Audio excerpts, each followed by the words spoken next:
Welcome to MTG Ectoplasm, your home for Spirit, Tribal, and Magic the Gathering. I'm your host, Dwight, aka D-Blanco, a medium that wears an extra large. But, that's how we get as the holiday season. We're getting a little bigger. Listen, you can reach out to me at mtgectoplasm at gmail.com, or you can just reach me at mtgectoplasm on Twitter. Now, ladies and gentlemen, like I do, I want to introduce the engineer, the driver of the show. She is who I call the Ravishing one, the one, the only, the Ravishing Renata. How you doing there, Ravishing? Hi, I'm doing good. Been a long time. Yes, it has. It's been what? How long has it been? It's back. We're back from the eternal void. We've been in the ley line of the void right now. It's like we're crawling back from exile, and hopefully we'll sneak into the graveyard, and then eventually someone will play Unearth, and then we'll return hand, and so on and so forth. Cool. But it's been a quick minute. I will be discussing why in a later episode what had happened. There's been a lot of trials and tribulations in my family, and it's about time. The Boo Crew, you get me back. A good time later than now, because I'm telling you, Spirits is on the up again in Pioneer. But there's another thing going on. My friend, a longtime cohort of mine, he reached out to me. He's like, Dwight, listen, you've been out in a while. It's due for you to come back. It's time for you to make your timeless approach. And I'm like, what do you mean, my friend? And he told me, and it's like this thing, and you know what? I was like, you know what? You got a point, my friend. I want you to be back. I want you to talk to me about it, because I'm slightly ignorant on certain things. And the arenas where I'm mostly ignorant, I'm going to be honest with you. But with that being said, let me bring in the guy who's been with me almost near day one. He calls himself the BucketMan. He's the one that I call Peter freaking Valko. Welcome to the show, Peter. Hello, everyone. How we doing? It's been a quick minute since I've seen you. You've got your latest shows coming on. Let me just say, you're on Instagram. Yes. Recently, Instagram upped their real time to 10 minutes, a much more welcoming format for me to put this episodic series on. But we'll talk more about that later. Well, let me just tell you, ladies and gentlemen, he's a moral imperative to follow. He's let me just tell you, he's just funny. Let me just tell you, truly entertaining. I have yet to see anything online comparable to it. I am a huge fan of Peter, and I'm happy to have you on, man. Thank you. I'm always happy to come on here, Dwight. All right. So with that being said, Peter, you reached out to me and going, hey, listen, there's a new thing coming on, and it's Arena. I'm like, dude, Arena's been out for a while. He's like, no. You're missing something. WotC announced back in December, early December, I think it was December 4th, there was an announcement on their webpage saying, hey, a new format. I'm like, oh man, full formats. But timeless. I was like, okay, you piqued my interest here, Peter. What is timeless? Now, go ahead, Peter. Tell me in the Boo Crew what timeless is. Let me take you guys all back to the first time we got retro cards on Arena. Back to Strixhaven, when we got the Mystical Archive. We got all these really cool retro cards with old filters on them, and we were like, oh, sweet. We get to use some of these spells, Natural Order, things like that on Arena. Right. But then we came to realize a lot of those cards were banned in the historic and other formats. Very disappointed, and followed up with the retro artifacts, the Enchanting Tales, the other reprints in the sets. Banned cards that were included in those, and we couldn't use them. Now that's changed. Spells like Ragavan, Counterspell, all legal in this new format called Timeless. Right. Upon the release of Khans of Takir, Wizards released the format Timeless on Arena. Basically the legacy of Arena. You got your fetch lands, you got your counterspells, you got your Ragavans, you've got multiple different big powerful things happening, and all those cards I was just mentioning before are unbanned in this. There are very few restricted cards in this format. I believe only 3, and it presents for very fast and very interesting games.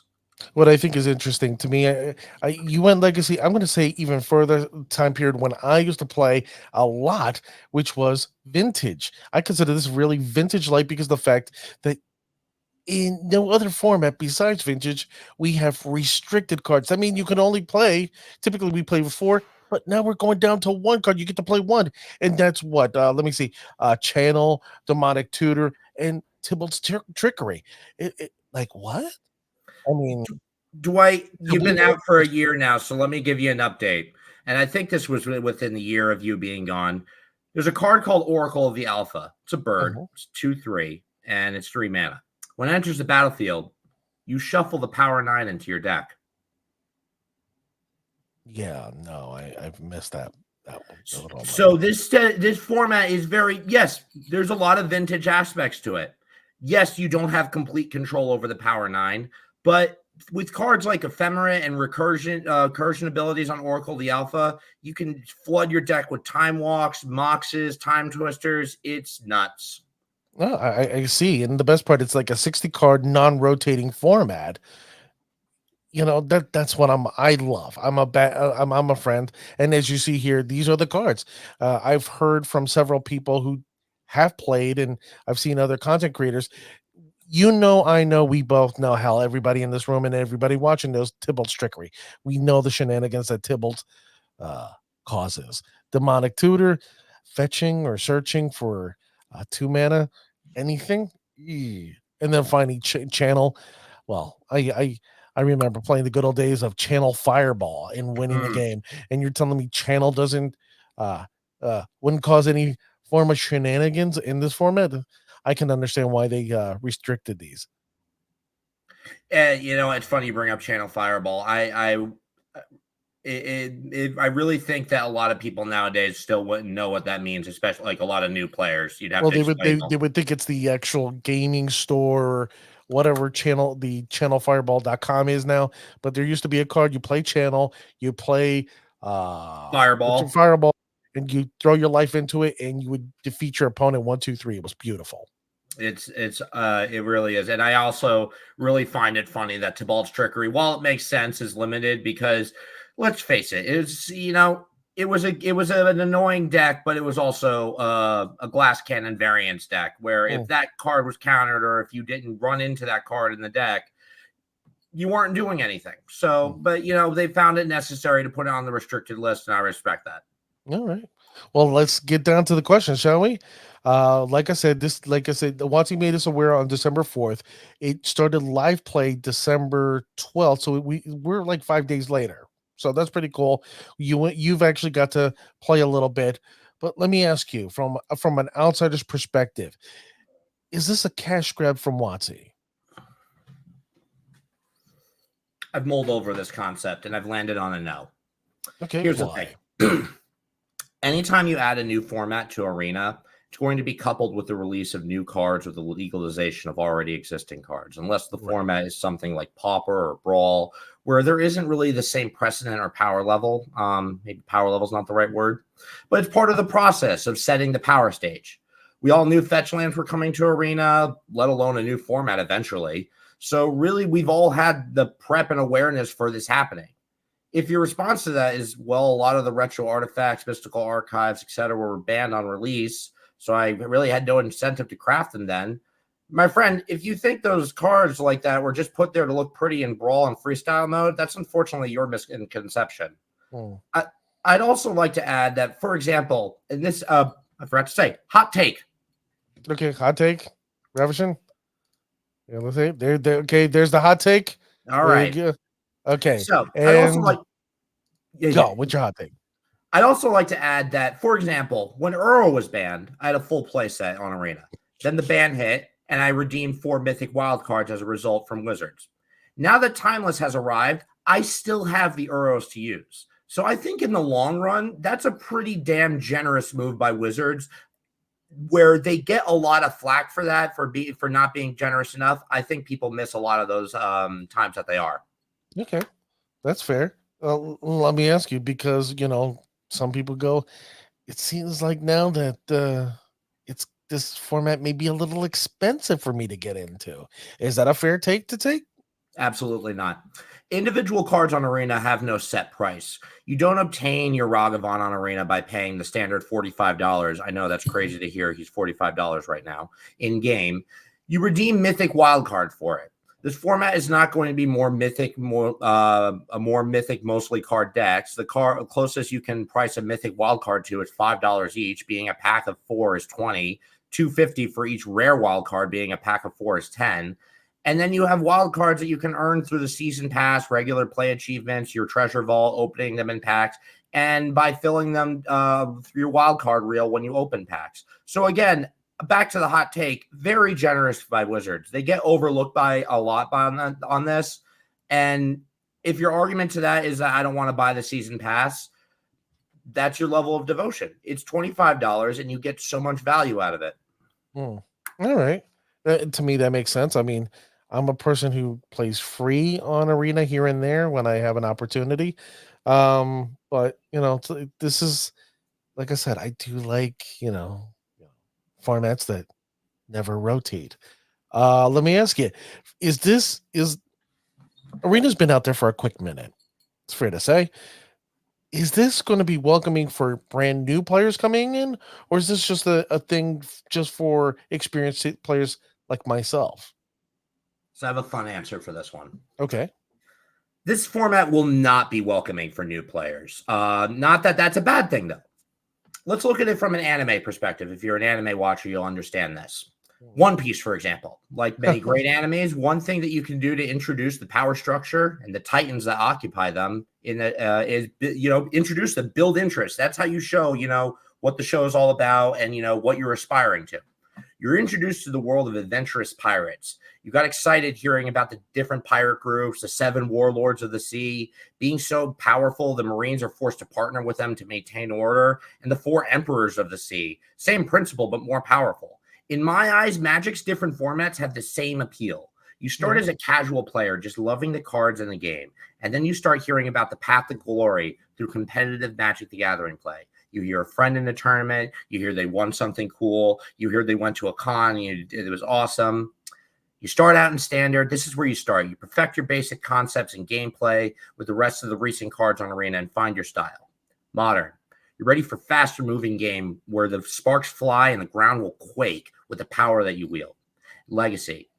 You're very familiar with the wide variety of cards in the world of Magic the Gathering and are ready to bring out only the most powerful strategies and concepts to the table. Games moving at sometimes lightning speeds and hugely explosive endings. In my eyes, it is a very important perspective of the power levels of Magic the Gathering and creates a desire to improve your collection in game. Now, more experienced players will enjoy the format plenty, being that you are familiar with the concepts such as brainstorming before you crack a fetch land and so on. That and the fact that this dips further back into Magic's history for Arena players. So, no, I think this is more for, the veterans or people who have been playing Arena for a while and are ready to move on to that next step. Okay, that's fair point. And it's kind of funny that you actually were talking about One Piece because I was just finishing episode 418. I'm that far now in One Piece. And I'm like, Jesus. Yes, I know that symbol. I just don't realize where it's coming from. It's the Hearts Pirates. Law. Okay. Yes. Yes. Okay, I remember them. Right now, I'm dealing with the Snake Princess. But she's great. Well, she's in love. Okay, I don't want to spoil nothing. Yeah. Okay, let's leave it there. Let me ask you. You say it's more for experienced players. There are some experienced players. I'm a friend of one or two of them that they like brain dead decks. Is this something for brain dead players, or is this for someone who likes to use their gray matter?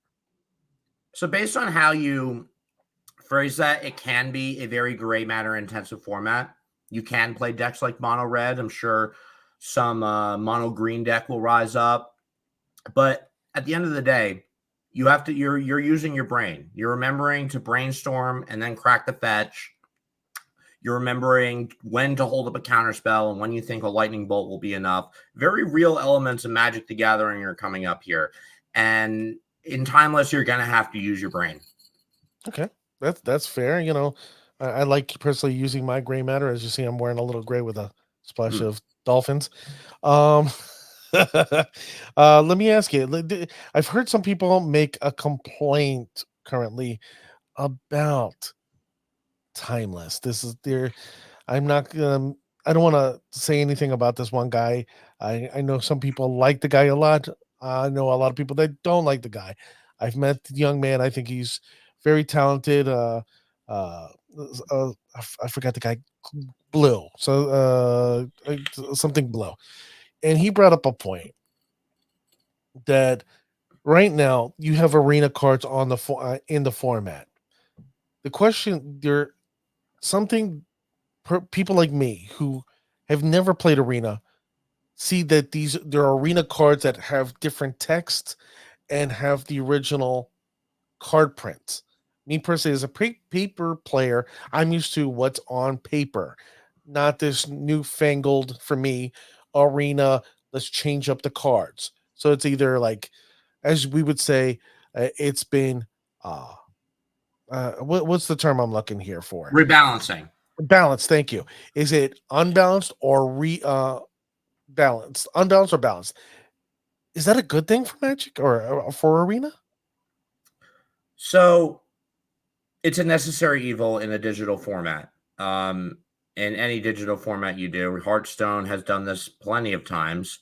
And Magic the Gathering knows that, when it comes to a product that you can alter when your audience is having an issue with it, do it. Especially if it's justified. That being said, both versions of the card are on Arena. And while I respect your friend's opinion, they have to realize that these aren't all nerfs. These are rebalances in both senses of the word. A lot of cards have become better because of these rebalances. A lot of cards have become nerfed. But both versions are available and timeless. Like I was making the argument for to you before, it's for the reason that the balance goes both ways and freedom to the players that maybe you want a 5-mana Omnath so you can pod into it easier. Who knows? But it's all there, and it's for people to, make their own decisions with. All right. Well, before we continue, Peter, let them know where we can find you real quick on Instagram. Yes. If you go to BucketMan Eternal on Instagram, you will be able to find my page. You'll see all my content on there. You'll see the trailer I released recently for the holiday season. All of the interesting stuff going on. You'll see it on there. I have a trailer. We'll go over that towards the end of the episode, I imagine. But yeah, go check out there. All 9 episodes, 9th being the holiday special, are up there. Go check them out and share them. Like, comment, follow, and share if you enjoy. All right. Well, don't forget to hit that follow, like, subscribe button. Absolutely. Now, let me ask you one thing I've noticed, especially with the Strixhaven cards. You know how they reprinted Counterspell and all these. They changed the rarity on some of these cards, and then you had the original printings that were somewhere commons or uncommons. What do you think Watsy's going to do with this, especially when it comes to those wild cards? Because I know they may have a wild card, I think, for mythic, a rare, and uncommon. Mythic, rare, uncommon, and common. Oh, so they have all 4. So Yeah. let me ask you: is it going to be fair for Magic players to sit there and pay a wild card rare for a card that's actually uncommon or common? I wouldn't read too much into this. It's cosmetic at best, and the other half of it is time. You got to think, when Brainstorm was first released, that was the beginning of Magic. They had no idea how much this was going to be abused. And now that we've seen over the past 30 years Brainstorm lead into my personal favorite, using my Narset the Enlightened Master, put a Brainstorm a Time Warp onto the top, hit it, take extra turns, or go to the Legacy example and brainstorm your miracles to the top of your library. The amount of control Brainstorm allows, they've learned their lesson. And for Arena, they're going to put the appropriate price on it, and that's a rare. Same with the Lightning Bolt. It's in comparison to the other burn spells on Arena, it's rare level. And it really doesn't affect anything. Like I said before, wild cards don't vary in price. They're all the same thing. It's how you choose to how and when you choose to redeem them. It's really just no issue. It's really nothing different to the players, and none of these decks are going to become all rare or all mythic decks. They're all going to be a balance of common, uncommon, mythic, and rare. Okay. No, just because me being from an outsider looking in, I'm like, hold on, like we see here, brainstorm, lightning bolt, both comments, Lightning Helix, uncommon, in what I've seen on the Strixhavens, beautiful promos, the beautiful cards they have in there, they're rare. And I'm like, if I don't know how the finances work in Arena, but to me, it's like if I got to pay more money for a rare, sorry, my friend, I'm not doing it. There's logic being put in there, and I'd advise, really just give my advice to trust it. Okay. You got to look at it like this. They left Mishra's bottle at an uncommon for a reason. They didn't change that. They left it at an uncommon. Lightning Bolt they changed to a rare. Brainstorm they changed to a rare because they saw how powerful it is. Not that Mishra's bottle isn't powerful, but they're looking at for Arena. They're really looking at the wide array of potential for these cards, and then ranking them on their rarity based on that. Okay, that's fair. I would like to see more, but you make a very insightful point. Let me ask you: if a card gets restricted, allegedly, they're going to get a wild card for those restricted cards. How do you feel about that? Like I said before, that's very generous of Wizards, especially knowing that if the card ever becomes unbanned or allowed in another format, if you've gotten a redeemed wild card for it being banned, you still have it available in your collection. That is a practice. Not to get too off topic here, but that's a practice not enough businesses exhibit. Immediate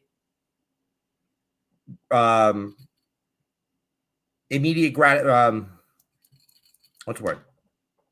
Altering your problem, fixing your problem immediately.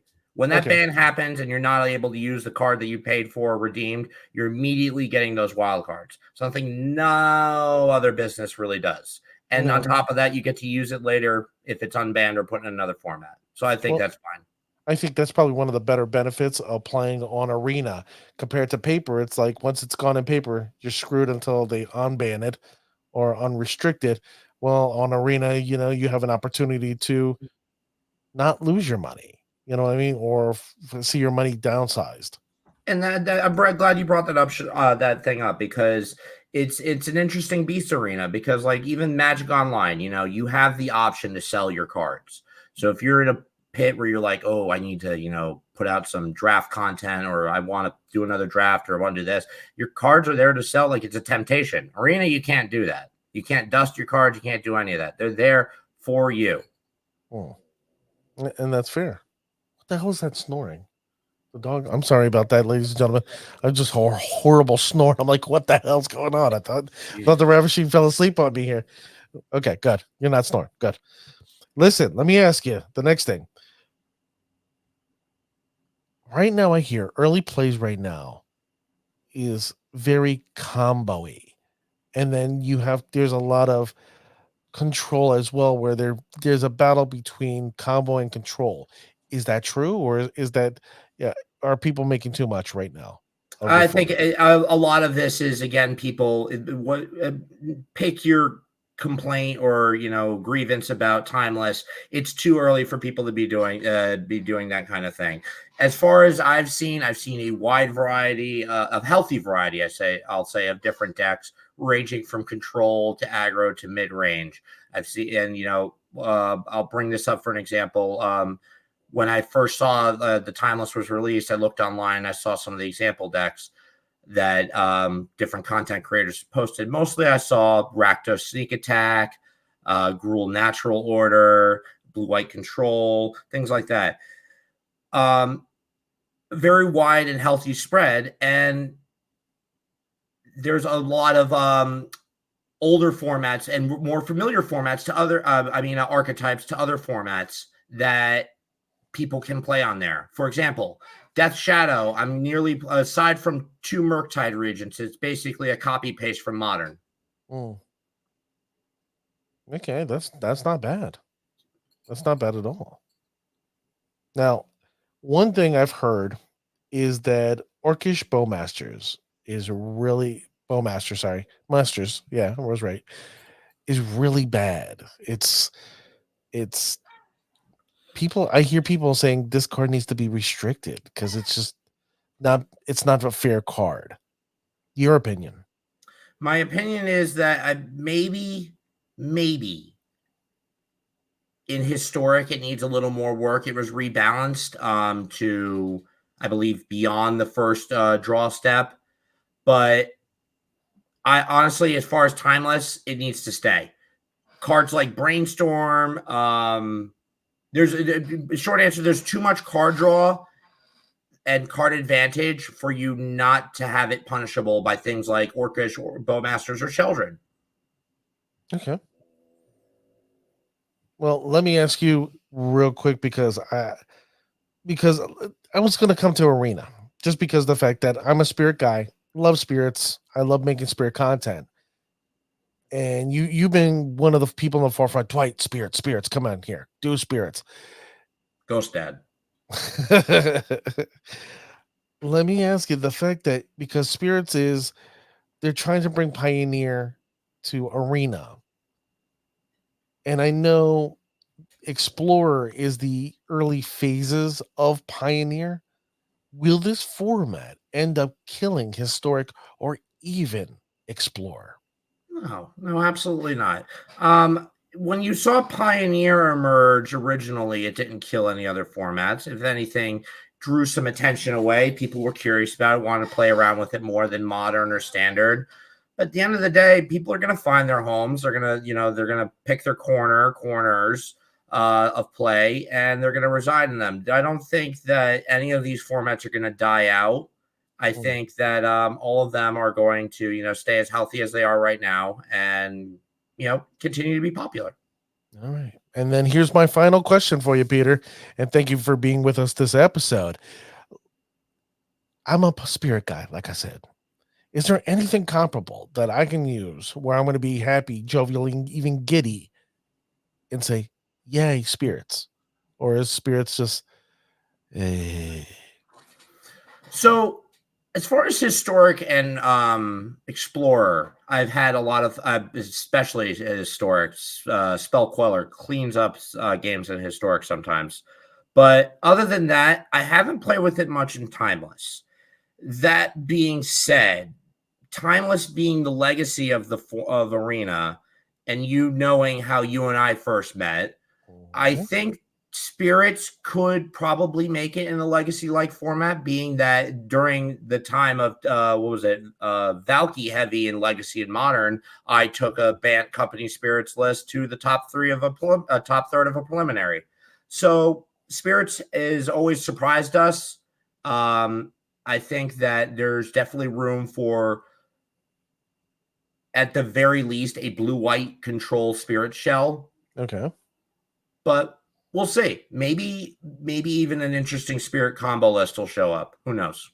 Oh, I can't wait to see, and especially you, because you were a brewer, and for those who don't know, you have to watch him on Instagram, and you got to watch the show. He brews these insane decks, and they just win, and you have a great time laughing, giggling. Even the editing, I brought it forward to him. The editing is chef's kiss. With that being said, Pete, let them know a little bit more about you real quick and where they can find you. Yes. If you go on to Instagram on BucketMan Eternal, you will find my Instagram page there. You'll find all the episodes. I have to alter it a little bit so the episodes are easier to find on the event list. But if you scroll down, the art should say, episode 5, 4. I have to still upload the art for 1 and 2 and 3. But you scroll through it, you'll see the episodes. I hope you like them. Like, comment, share, and follow if you enjoy. And I believe Dwight has a little trailer to play for us here. Oh, you got ahead of me. So now, Ravishing, I want you to do me a favor. For those who are staying around, please, it's a moral imperative to watch this because it's an amazing trailer for this content creator, Peter Valko, or Peter freaking Valko, the bucket man himself. Roll the video.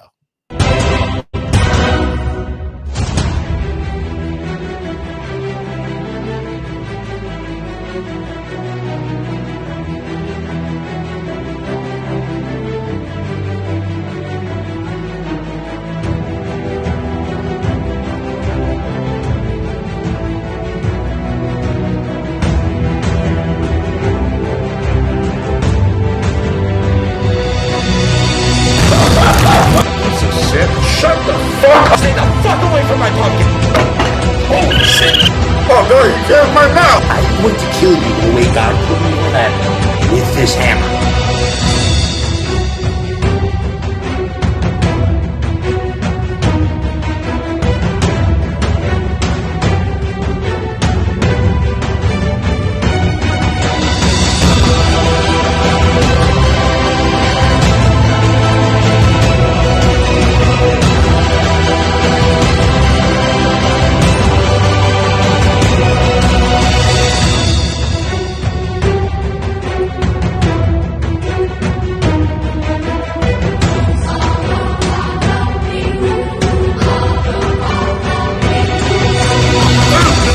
Oh God! Oh, a fucking bear this time! Jesus Christ! Oh, now you're just a piece of material.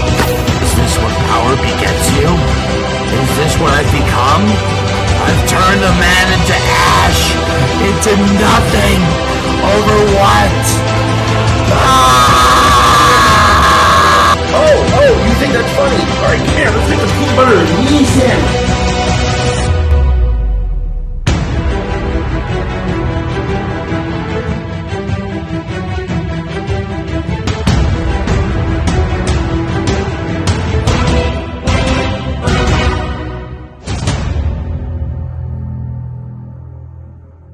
Spring of 2024. There you go, ladies and gentlemen. I'm telling you, you're gonna, if you watch this, you're gonna have a great time with Peter.